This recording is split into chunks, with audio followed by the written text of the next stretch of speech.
दोस्तों नमस्कार, स्वागत है आपका। देखो, हम लोगों को बस 50 दिन के अंदर पूरी प्रिपरेशन करके तैयार हो जाना है, क्योंकि एग्ज़ाम उसी ड्यूरेशन के आसपास होने वाला है जो हम मान करके पहले से बैठे हुए हैं। ठीक है, 15 फरवरी से 25 फरवरी के बीच में आपको एग्ज़ाम देना पड़ सकता है।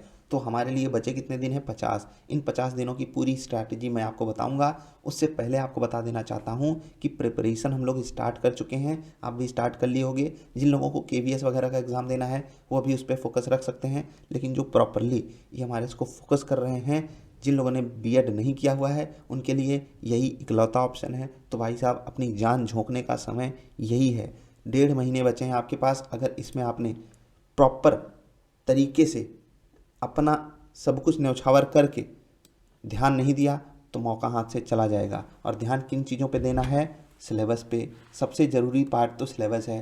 प्रीवियस ईयर के क्वेश्चंस भी मैंने देखे हैं। ये देखिए, पेपर आपके सामने रखा हुआ है, अभी वहाँ पर आपको कुछ क्वेश्चंस भी दिखाऊंगा। लेकिन ये जो चैप्टर्स हैं 1 2 3 4 5, बेसिक्स ऑफ पाइथन और 12th क्लास में जो एडवांस पाइथन आपको पढ़नी है, ये सारी चीज़ें हम अब धीरे धीरे कवर करेंगे। आपको बता दूं, क्लास 7th की बुक, क्लास 8th की बुक, क्लास 9th की बुक ये कंप्लीट हम लोगों ने पढ़ ली है।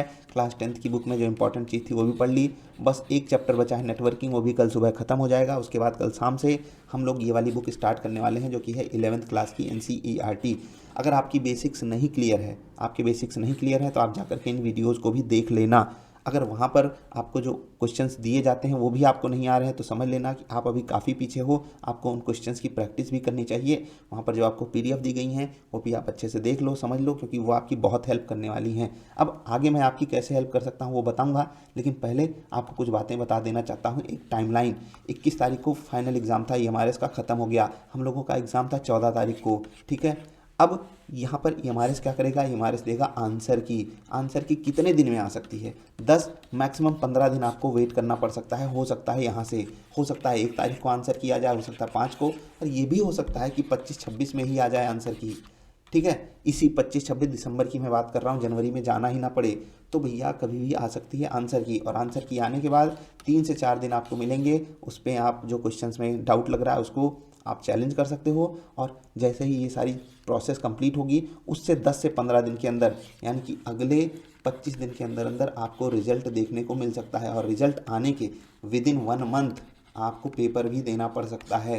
तो भाई साहब, इससे फास्ट तो मुझे नहीं लगता ये हमारे काम करेगा, लेकिन बहुत स्लो भी नहीं होने वाला है। तो हमें जो टाइमलाइन बना करके चलनी है वो 50 दिनों की ही चलनी है। 50 दिन में हमको दोनों बुक्स ख़त्म करनी है। दोनों बुक्स को ख़त्म करने के बाद रिवीजन भी करना है, और रिवीजन मल्टीपल टाइम्स करना है।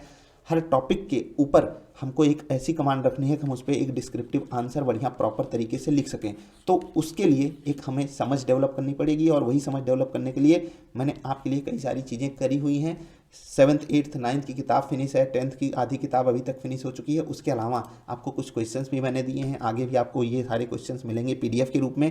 और जो सबसे ज़रूरी चीज़ है वो आपके लिए ये है। ठीक है, आप देखो, जैसे कि कोई भी चीज़ आपको समझनी है, मान लो आपको कोई चीज़ नहीं समझ में आ रही है, मान लेते हैं आपको नहीं पता कैश मेमोरी क्या होती है। बहुत लोगों को कन्फ्यूजन होती है। तो आपकी भाषा में, जो भाषा आपको समझ में आती है, आप उसमें समझो इसको। CPU और RAM के बीच की हाई स्पीड मेमोरी, जो फ्रिक्वेंटली यूज्ड डेटा को टेम्परेरली स्टोर करके स्पीड बढ़ाती है। ठीक है, तो आप समझ गए ना कैश मेमोरी क्या होती है। मान लेते हैं आपको बस नहीं समझ में आता है। कंप्यूटर के कंपोनेंट्स के बीच डेटा ट्रांसफ़र करने वाली फिजिकल वायर्स, ये आप देख रहे हैं फिजिकल वायर्स, जो कि 3 टाइप की होती हैं: डेटा बस, एड्रेस बस और कंट्रोल बस। तो इनको हम बस बोलते हैं, ये फिजिकल वायर्स होती हैं कंप्यूटर के कंपोनेंट्स के बीच। कंप्यूटर का कंपोनेंट कौन कौन सा होता है? जो इंटरनल कंपोनेंट्स की बात हो रही है, जैसे हम USB कनेक्ट करते हैं ना, तो ये यूनिवर्सल सीरियल बस है, वो बस के थ्रू कनेक्टेड हो जाता है हमारे कंप्यूटर से। ऐसे ही हर एक टॉपिक जो कि इस बुक में दिया हुआ है क्लास 11th की, वो आप पढ़े रहोगे तो जब मैं बुक पढ़ रहा हूँ तो आपको आसानी से समझ में आएगा। अब ऐसा नहीं है मैं बोल दिया हाई लेवल प्रोग्रामिंग लैंग्वेज, आपको पता ही नहीं है कि ह्यूमन रीडेबल फॉर्म क्या होता है और इसमें आप कैसे चीज़ों को डिकोड कर पाओगे। कैसे कर पाओगे भाई? इतना तो आपको पढ़ना ही पड़ेगा। तो ये PDF सिर्फ उसको मिलेगी जो आंसर लिख करके प्रॉपरली भेजेगा। और वो आंसर्स किन क्वेश्चंस के लिखने हैं वो इससे पहले वाली वीडियो में आपको बताया गया है, वहाँ पर जा करके देखो, क्वेश्चंस आपको मिलेंगे, वो आप देखना।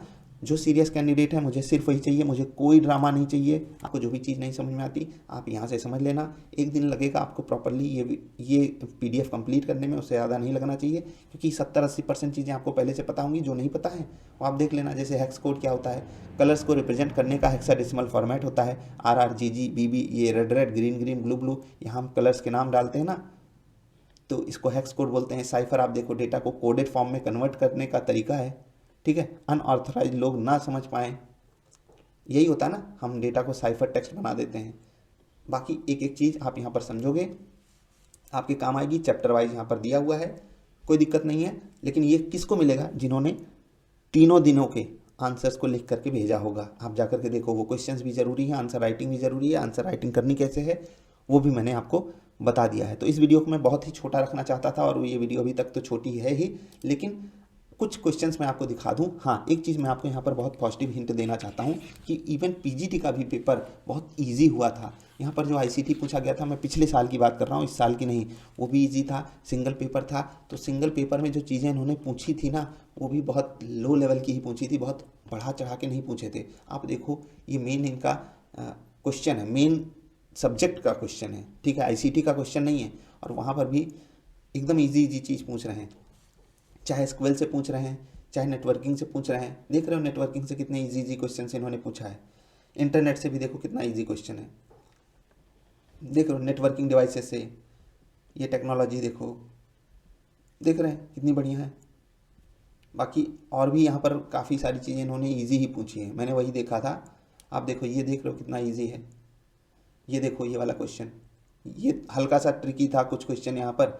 बाकी मुझे नहीं लगता कोई ऐसा क्वेश्चन इन्होंने पूछा हो जो सिलेबस के बाहर हो। तो हमारे लिए सबसे बड़ा एडवांटेज यही है कि CBSE जो है हमारे जो है वो एकदम सिलेबस पे रह करके क्वेश्चन पूछता है। और इस PDF को उपलब्ध कराने के लिए प्रेप का बहुत बहुत आभार, इन्होंने हमको उपलब्ध कराया है वाला क्वेश्चन पेपर। तो आप भी जा करके वहाँ से डाउनलोड करके देख सकते हो। बाकी ये PGT का पेपर है, जो लोग TGT की तैयारी कर रहे हैं उनका पेपर हल्का सा आसान मोड में रहेगा, क्योंकि आप सिलेबस में देखोगे थोड़ा सा आपको आसान सिलेबस दिया गया है। लेकिन फिर भी मैं कहूँगा 11th-12th की बुक भले ही आपको देखने में कठिन लगे, लेकिन जब आप पढ़ने लगोगे बेसिक्स क्लियर करके, तो आपको वही बुक प्यारी लगने लगेंगी, अच्छी लगने लगेंगी आपके सामने। जैसे कि ये 11th क्लास की बुक है जो हमको पढ़नी है। कंप्यूटर सिस्टम हम पढ़ेंगे, सारी चीज़ें हमने पहले भी देखी हुई हैं, अब थोड़ा डेप्थ में जा करके देखेंगे तो और अच्छा भी लगेगा हमको। उसके बाद एनकोडिंग सिस्टम बहुत ज़रूरी है, इस पर सवाल आएगा ही आएगा नंबर सिस्टम पे, तो हम यहाँ पर कन्वर्जन भी करेंगे, बेसिक्स भी समझ चुके हैं तो अच्छा लगेगा समझने में।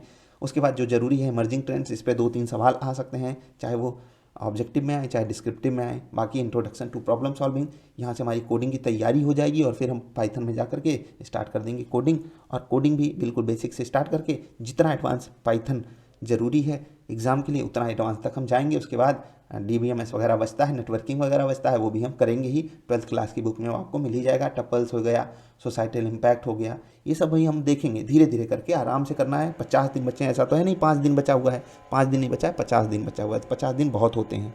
तो बस यार, मैं आपसे बस इतना ही कहना चाहता था। आप अपनी तैयारी में लग जाओ, अपने समय का प्रॉपर सदुपयोग करो। मैं ये नहीं कहता आपको 15 घंटे दिन में पढ़ने हैं, अगर आप 5 से 6 घंटे भी दे देते हो वो भी मोर देन एनफ है। 3 भी घंटे दे रहे हो उससे भी काम चल जाएगा, लेकिन ये 3 घंटे आपके जेन्युइन 3 घंटे होने चाहिए, ठीक है। इतने से भी काम चलेगा, 5 से 6 दे दोगे उससे बढ़िया कुछ है नहीं। लेकिन ये आपको रेगुलर देना है और धीरे धीरे करके बेसिक्स को क्लियर करके ही आगे बढ़ना है। ये नहीं आप सीधे पहुंच गए डिक्शनरी समझने, ठीक है, तो आपसे हो नहीं पाएगा। आप कितने भी एडवांस लेवल के खिलाड़ी रहे हो, कहीं के भी टॉपर रहे हो, लेकिन जब भैया आंसर राइटिंग की बात आएगी मेंस में, तो आपको तकलीफ हो जाएगी। तो भाई अगर यहाँ तक आ गए हो तो मुझे अगर लाइक कर दोगे अच्छा लगेगा। अगर एक भी लाइक मिला तो मैं उससे खुश हो जाऊँगा। लेकिन अगर आप एग्ज़ाम निकाल लोगे तो जितनी खुशी आपको होगी उतनी खुशी मुझे भी होगी। और जो लोग पेड कोर्सेज़ के चक्कर में पढ़ रहे हैं ना, तो आपको बता देना चाहता हूँ, प्रीलिम्स कोई एक टीचर आपका निकलवा सकता है, लेकिन मेंस निकालने का दम केवल आपके अंदर होता है। कोई टीचर कभी नहीं निकलवा सकता। अगर कहीं पर डिस्क्रिप्टिव राइटिंग है तो वहाँ पर बच्चे को